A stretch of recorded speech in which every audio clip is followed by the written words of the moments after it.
Hi, everyone. I'm Rhonda Ellis. And I'm Melissa Sutton. And this is Cultivating a Home, the podcast. This is a place where we will talk about what really matters, growing in our walk with Christ, building strong marriages, raising our children with intention, and creating peaceful, life-giving homes centered on Him. We'll share practical encouragement, real-life stories, and biblical truth to help you cultivate a heart and home that reflects Jesus. New episodes are every Thursday, so let's step into today's conversation together. Thanks for joining us again today for this episode. I wanted to start this episode today with this verse that I know Rhonda uses a lot. This is Deuteronomy 6:7, and it says, "You shall teach them diligently to your children, and shall talk of them when you sit in your house, and when you walk by the way, and when you lie down, and when you rise." So pretty much at any time, any place, just sharing God's word and implementing it in our children's lives. And something that we touched on before was training ahead at all stages of life. What can you share about that today? Well, I like that passage so much because it kind of paints a picture as moms of times that you could be intentional about to place the thought of Christ and pointing our kids to have a heart looking for Christ. And that would be like when you wake up in the morning. Mm-hmm. You know, a lot of times we put our feet on the ground and we just are rushing. And then we get our kids up. They're rushing around and we've rushed them out the door. And that's pretty much the standard of the tone that we've created in our homes. So if we observe that, then we could do something about it to begin to have the type of home life morning routine that really helps with establishing calmness, safety. Some kids are slower to get up in the morning. We know that because some adults are slower. I'm raising my hand. Note for the audio. Y'all can't see me, but I'm raising my hand. And so we want to, keep that in mind. And that child might need to wake up a little earlier with a slower approach to them. Give them a little time. They might need they might need to set their own alarm, and you allow them to push snooze once and give them a little, kind of respect the age of the kid and the developmental stages going on, but also they need to get up. They need to have a good attitude. So help them with that. And then what are we doing in the morning to implement this verse? How are we really teaching them diligently? How are we teaching diligently the things of God? So as we rise, I think a gentle, calm spirit, a hug, loving them, and then even thinking about ways to implement devotions into the morning time, your own devotion, your own time in God's Word. It could be a few minutes. It could be audio. It could be sitting down with the Bible in hand, however it fits your schedule, but intentionally having time with the Lord and talking to God about your day and praising Him, thanking Him for the day and asking for wisdom for that day and teaching your children to do the same thing. But let's take a look. Moms, how is your morning ritual with your kids? Is there some time in the morning where you are purposefully teaching your kids about God as they rise? And when you eat, when you're having a mealtime together, are you talking about the things to be thankful for? Is there a planned time of, putting a little Proverbs into the day? Or, think about that. And then it also talks about when you lie down at night. Melissa, your mother-in-law, we know she just passed away in the last couple of weeks. I remember her in the early days of LNO, Ladies Night Out. If you listen to an earlier episode, you would hear me talk about that's how Cultivating a Home got started. I'd open up my home once a month, and your mother-in-law, a lovely lady, talked with me and talked with the other ladies that were with me. And one of the things I remember learning from her, she would go into her two sons' rooms at night. Lights were off. And of course, one of those is your husband. Yes. Of 30 years. Almost. Wow. 28. And she would just sit quietly on their bed at night in the dark as a ritual, so that was time and space for them to talk with her and open up.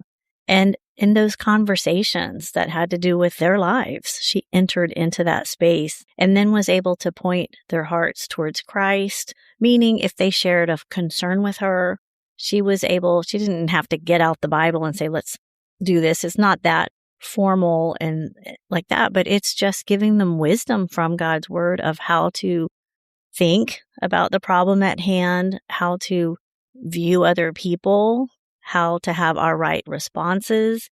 It's teaching them throughout all of the day when you're driving your kids to school, when you're in the car.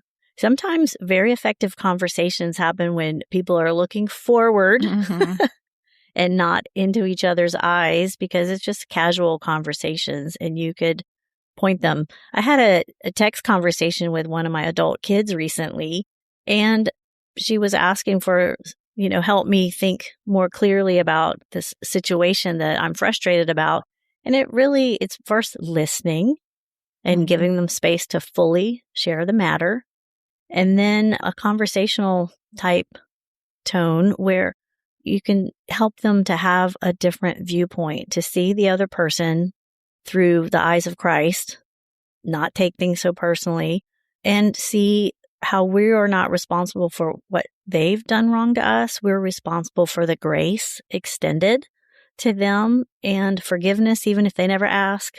We're responsible to keep our hearts clean, and which means not holding grudges and not continuing to hold on to how you felt wronged or violated in somebody saying something mean or ignoring you or something like that, and holding on to it in a way that we have to remember to keep punishing them and controlling them. So helping our kids in everyday conversations to point their thoughts towards a clean heart and clean mind towards Christ and forgiving and all of that. So it happens all day long. Opportunities that abound from the very littlest of children, even to ourselves, right? Don't you want friends in your life who don't say, I can't believe he did that to you?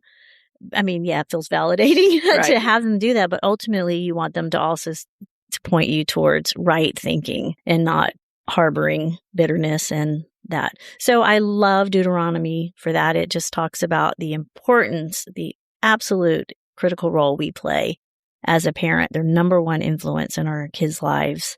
Yeah, that's really good. I like how you said, even if it's, if your kids are older and maybe you're going someplace in the morning, if you're taking them to school in the car, it doesn't have to be, it's wherever you're living life. If it's in the car, if it's at home, wherever you are, you can just continually point them back to Christ and take those opportunities. And yes, my mother-in-law was the best. And, she did not grow up being taught any of this. She did not grow up in church. She did not grow up in a home that took her to church, but she actually went on her own. Even as a little girl, she would either walk to church or she would catch the bus. And she was determined to raise her boys differently. And I'm so grateful. Look at the fruit. And that also makes me think of my own parents. Yeah. And my mom in particular. Some of the feedback we got from people who listened to previous podcasts, for whatever reason, they went to cultivatingahome.com and they watched, 2 different people said they watched the video of my mom sharing her story of God just intervening in her life and transforming what she grew up in was a very chaotic home into her being intentional to raise us in a peaceful home. And listen to this, this whole podcast is about that. Right. And it was my mom and my father also who made intentional choices that they would do life differently than the environment in which they grew up. And with Christ, that is possible. So all of you listening, if you have traumatic stories from growing up and you may not even know where to begin, but go to God. He can just transform your heart. He can give you the wisdom of parenting that you didn't have growing up, and you can change the next generation. You can impact your children in beautiful ways that will carry on into their parenting and beyond by making the choice to do life differently. It is possible. Don't hold on to the bitterness of the past. Let that go and experience the freedom and the joy in Christ and allow Him to make those differences first in your own heart. And then as you parent, you'll be implementing that joy and forgiveness. And it's really a beautiful thing. So I wanted to kind of as a side note, just really encourage everybody listening. And that was my mother-in-law's testimony as well, is just she was determined to do things differently, and prayer. Just prayer was something that she just was determined to pray over her home, pray over her kids. And I mean, just generations now are changed because of that. And so, I like what you just said about, just because things were not right in your home, you can make such a change, and it can be for generations. So good. When your mother-in-law passed away, is she your sister-in-law, Karen? She's your sister-in-law's sister. So yes, exactly. We're family. Is that a sister twice removed? I don't know. But anyway, she sent a text message to me with a screenshot of your mother-in-law's prayer journal. Oh, yes. And it was just specific prayers for her boys growing up. And at that moment, I got out my pen and in my own journal, I copied her prayers. Think about that impact. Prayer she had on me about the specific prayers over it. And so really sweet that you had my husband and my brother-in-law both spoke at the funeral, and they didn't know what the other one was going to say. And they did such a good job, but they talked about just their mom praying for them and what a prayer warrior she was. And so many people have talked to us about that, about just the power of prayer and how she prayed for them. But yes, especially for her kids. So sweet. And I can remember waking up, early in the morning without my mom even knowing that I'd walked quietly down the hallway, and I walked into it was our dining room, but she had a little, I think they were called a secretary, a little table there with had shelves on it, glass cabinet doors, and then a little shelf you pull out. Oh, yeah. Right. And that you can write letters on or whatever. Yeah. And I remember her being at that secretary and her on her knees, just praying for her family. And that is such a beautiful memory. Yes. So sweet. If you're saying, well, I don't know what to do so I can pray or whatever. No, that's huge. It's huge. And for all of you, we want to encourage you to be that type of prayer warrior for your spouse and for your children and for others as well. But we are the ones to really be bathing them in prayer. Well, I also thought it would be neat to mention something that we need to be careful of. And that is, we don't want to parent for the accolades of others, to look like a good parent, to look like our kids are, we're raising our kids because of the image they cast upon us. So we want to be really careful with the way that we say things. So it could be maybe our kids are dressing the little ones. Okay, we're about to go out the door and we go, "What in the world are you wearing? Not a thing matches on you." I might be speaking this from experience. But it wasn't a one-time thing. It's over and over and over. Things like, brush your hair, you don't look good. It's always followed up with something that is about image. Now, should our children brush their hair? Yes, they should. Yes, they should. Should they wear clothes fitting for the situation they're walking into? Yes, they should. These are great things to teach our kids. But if they're constantly hearing the approval of you for their looks, or having the correction made because of the looks, that's something to really consider, because you are, without realizing it, shaping a child who will, as they get older, they will be looking in the mirror, dressing to see if the approval of man will be had for them when they go wherever they're going. Okay, on the flip side of that, we need to be showering our kids with genuine praise and love and encouraging them. All of our little girls should feel beautiful, but they shouldn't feel the beauty is based on man's approval. They should know that you delight in them and that they're cherished and beautiful. And we should be telling them the character qualities that they have that are special and unique and that you just love. So we want to be very mindful of that. And if you are saying things like, girl, go change your clothes, you don't look nice.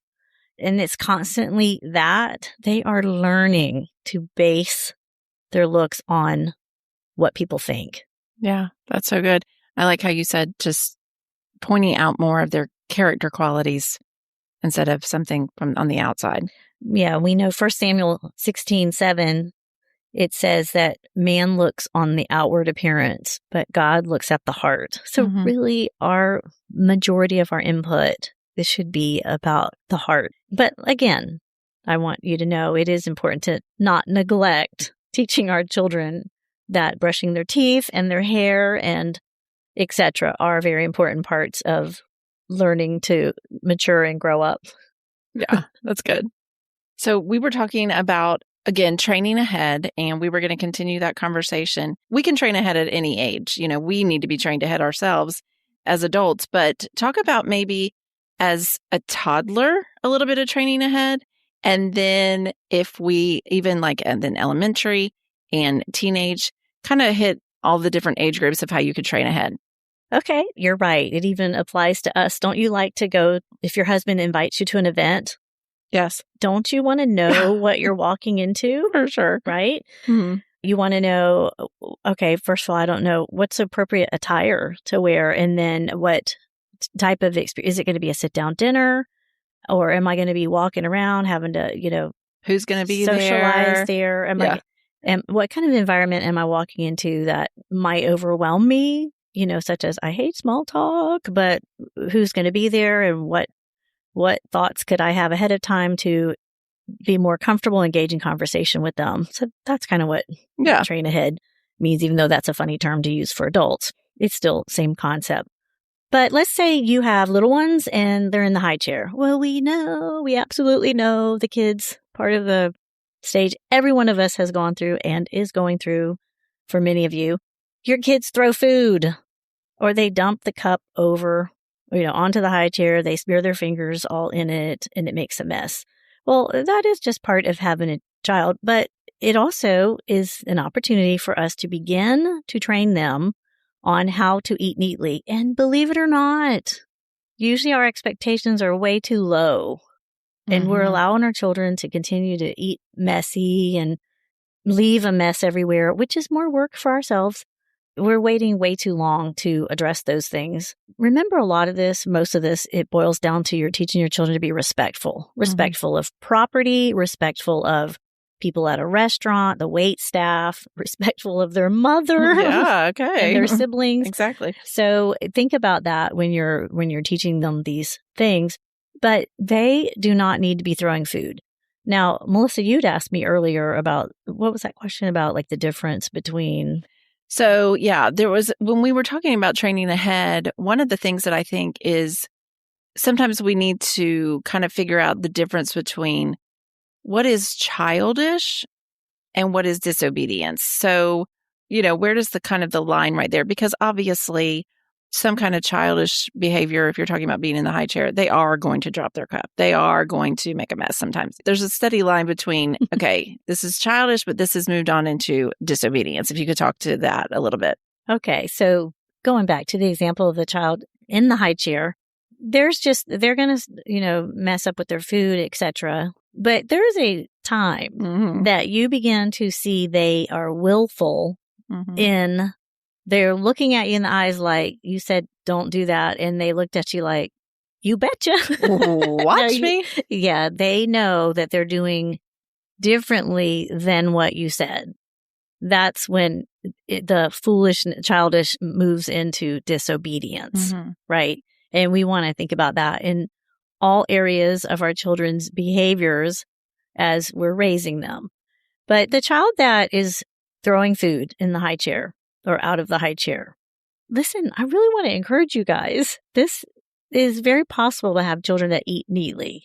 Okay. So we have those little plates that are rubbery and they stick to the high chair. We did not have those when our kids were growing up. So it was constantly the plate being flipped over the side of the high chair. So we have these plates and we put the food on it. And I tell the little grandkids that keep the food on the plate. So if they don't like it and they put it on the side, I just look at them and say, keep your food on the plate. And they do.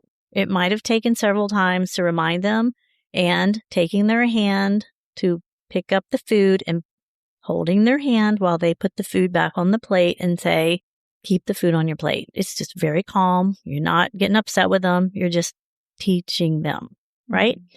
And then when they throw the food over the side of the high chair, you say, no. By the way, if you're not teaching your children sign language, it really is a very helpful skill because you're also giving them tools to not be whiners, because they can say yes and no with hand signals and more and finished. You're teaching them as you go. It's just a little helpful tool to do that. But if you see that they're willfully, like they are disobedient, and they look at you with their hand stretched out to the side of the high chair, like, you said not to, but here it goes, drop. They have disobeyed. So you want to pick them up out of the high chair and set them on the floor.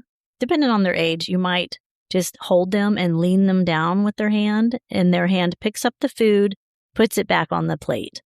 And maybe if they are toddlers and they can walk around, you set them on the floor and you say, pick up the food, and then you have them put it back on the plate. You're teaching them, I mean what I say, and you're not yelling at them. And really a wonderful benefit of this is you're not reaching the boiling point. Mm-hmm. You are addressing it as disobedience happens, or if it's not on purpose, you're just, as you go, you're just teaching them what you expect within your home. Now, this applies to writing on the wall.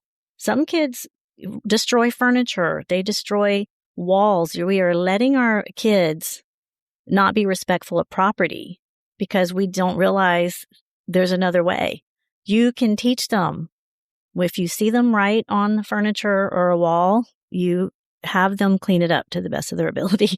You at least have them pretend that they think they're cleaning it up if they're really little, because it might be too big of a task for them to really clean it. But you point it out. We do not write on furniture. Writing is on paper. We don't have to let our kids destroy our homes and our properties. We can teach them to be little adults as far as being respectful of property. Now, does it happen? Yes, but that's when you address it. You don't let it just keep going. In a teaching, training manner. Right. Think about Play-Doh. This is where training ahead comes in. All right, here's an example. So I have the little grandkids here. Again, they're 3 and under. And okay, I think they're ready for Play-Doh. So I put out 2 pieces of paper, like notebook size paper, 8 by 10 or whatever, in front of them. And I teach them ahead of time, this is Play-Doh. This is how we handle Play-Doh. Play-Doh can stick to things. It can make a mess. So we don't want to have it staying on the floor if we drop it. It can get on our shoes. It could stick into things and we can't get it out. So you explain this new thing you're introducing to them. And we have paper in front of us because your Play-Doh stays on the paper. Say it with me. It stays on the paper. And then you can show them all kinds of things you can do with Play-Doh, and then you let them be creative. But you also can show them how to clean it up, because isn't that really what we want to teach our kids? Here, you can have fun with it, but I want you to be responsible with it. So we take a little mound of Play-Doh and then can say, look, we spilled these pieces on the table, and you can push it against the tiny little pieces to pick it up. Does that make sense? Like you're pushing it down, picking it up. And if it fell, you say, okay, you're finished. Let's look on the floor, see if anything spilled. And then you can show them to clean up after themselves. It doesn't mean you tell them one time and they know how to do it. Yes, for some children, it's lovely like that. But for many, it's over and over again that you're teaching them. You're teaching them to play with something, how to play with it within the boundaries, and to clean it up afterwards. And that's a great skill. Do not let your children rule your house and make a mess, make it more work for yourself. And most importantly, you're not teaching them to be respectful, responsible little ones. Yes. So that's a little bit about toddler training. Here's an example of teaching ahead. I believe we mentioned on one of the episodes about spilled milk because I made a joke about spilled water. Yeah.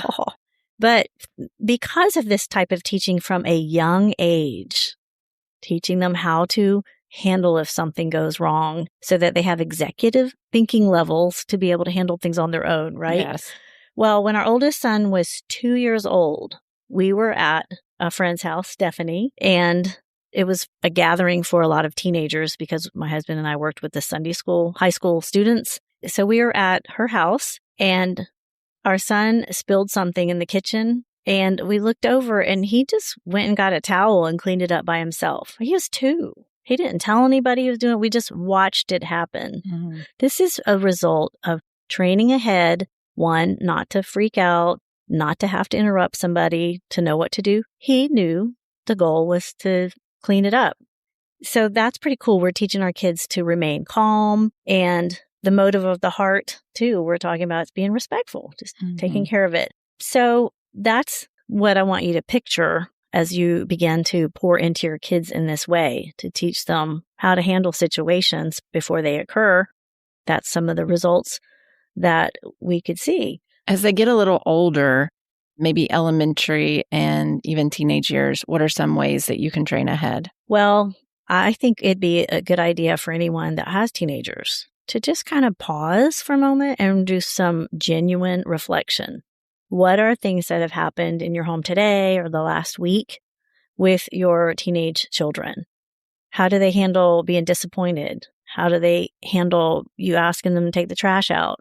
How do they handle when you said to put your phone away? Did they slam a door?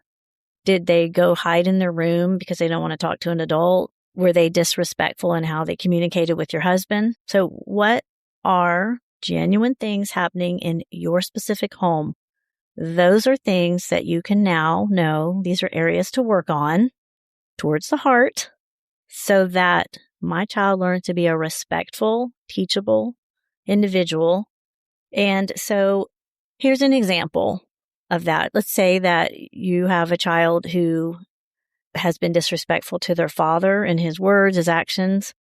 Well, you can talk to that child in a time that is not when they're being that way. So a time when there's not any conflict, no friction or anything. And you can just say, I was thinking about how you talked to your dad. Yesterday, he asked you to clean the pool in the morning, and you did clean the pool, but the leaves fell in the pool before he got home. And so he asked you, why didn't you clean the pool? And you were really rude in what you said to him and disrespectful. But I did clean the pool. I know you did. But there is a way to be respectful, and a way I would want to teach my children to be able to talk to an adult, to be able to present their thoughts on it and not just, push things down and not learn to communicate their thoughts. So I would say, the next time that happens, you can let your dad know that you did do what he asked, but it could be in a respectful tone. And so we would go over, you could simply say, Dad, it looks like I didn't do it because the leaves have blown, but I did. But I'll go out there and clean it again. But it's learning to speak up and learning to help them identify your tone was rude. Mm-hmm. And I don't want boys that grow up to be disrespectful to their wives or rude to their children. I want them to learn to say what it is and to be able to be kind in the manner in which. Right. Learning that you can defend yourself, but do it in a way that was respectful. Mm-hmm. And then I remember back when one of our kids, he was 16 at the time, and he was going to attend a high school banquet like the prom. But before he went to the banquet, I wanted to remind him of how to show respect to the girl that he would be escorting, which is now my daughter-in-law. But I wanted to help him to make sure he knew. So to open the door for her and how to seat her at the table and things like that, like conversations to have. And for him, it'd make sure that you're not at this particular example because prom kind of thing is different. But if he was taking her on a date, I'd say make sure your back is to the TV if there's one in the restaurant, because you need to be engaged in conversation with her. But for this particular, that was a side note. You're welcome. But it's free. That was free. But rather than giving him the answers, I asked him various questions on how he should handle certain situations, like, just to make sure. So my point was I wanted him to feel comfortable at this banquet that they were having, to know what to do, how to be respectful, how to show, what's the word? How to show care. Kindness and care. Yes, and kindness to his date. I wanted him to just understand which fork and knife to use in this more formal setting and ask him questions like, about it. So it was kind of a conversational form, but making sure he was fully prepared for what I anticipated might happen at this formal eating situation. And also, make sure you compliment the looks, because she's spent a lot of time preparing. All of these girls have for this banquet. It's a very special day. So make sure you say the nice things that you're thinking. If you think she's beautiful, say it. Don't just think it and say it. So that's a little example of having conversations with teenagers that are healthy conversations to help them be prepared for a situation that they will go into. That's really good training, because it also spills over into not just the situation that's at hand, but, if he is then playing basketball with a friend and he's really good at basketball. He's been trained ahead to, if you think something, say it. So even though you're training to the event that's happening, it spills over into their life. Yes, you're right. Becomes habits. Yeah. This training ahead, and I know we've talked earlier about apologizing. So I wanted to share something that just happened recently because it's a good example. We were recently with some of our grandkids, and the mom came up to me and she said, "Do you see Four's face is scratched?" Now, Four is the name of our grandson because he is John the Fourth. So the nickname is Four, Four. So the mom said, "Do you see his face is scratched? His sister did it. Could you talk with her?" Which I love, because I have an opportunity to come alongside what the parents are teaching their children. And so she gave me opportunity to do this. So we actually were on a boat when this happened. And so I said, "Amelia." And I sat her on my lap and I said, "I noticed your brother has scratches on his face." And she looked away, and I said, "What happened?" And she said, "I scratched him." And I said, just like we talked about in the previous episodes, I said, "Why did you do it?" And she said, "He took my toys." And I said, "What about that made you upset?" And she said, "I like my toys." And I said, "So you scratched him because you were upset that he took something special to you?" And she said, "Yes." Now, she's 3, but I want to also say, if you're listening and your 3-year-old doesn't articulate this well, it's fine. She happens to be very advanced in her vocabulary and her understanding of language. So this applies to really the young kids. Don't worry about the age getting you. So I said, "Amelia, it sounds like you scratched him because he took something really special." And so then the next question is, so the next time you're in a situation where somebody takes something that is special to you, what can you do? And at the age of 3, because of training ahead time and time again and going over these types of scenarios with her, she was able to say in response, "I will use my words." Which is exactly what we want her to do. We want her to, and so we role played it. Okay, what kind of words? And she said, I'll say, take a breath. She said, "Four, can I have my toys back, please? Those are special to me."